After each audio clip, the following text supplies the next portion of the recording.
కిందటి వీడియోలో అయితే చెప్పాను కదన్నా, అప్పుడే చేసుకున్న చేపల కూరతో అన్నం తిన్నావని.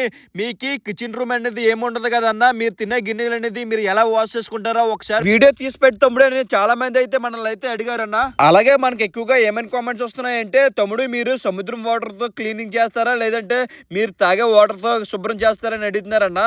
మేమైతే మా తాగే వాటర్ తో అయితే శుభ్రం చేస్తామన్నా, సముద్రం వాటర్ అనేది ఎక్కడ కూడా యూజ్ చేయము. అలాగే 30 రోజులు సరిపోయినంత వాటర్ అనేది మేము ఇంటికాడ నుంచి అయితే పెట్టుకుని అయితే వెళ్తాం అన్న.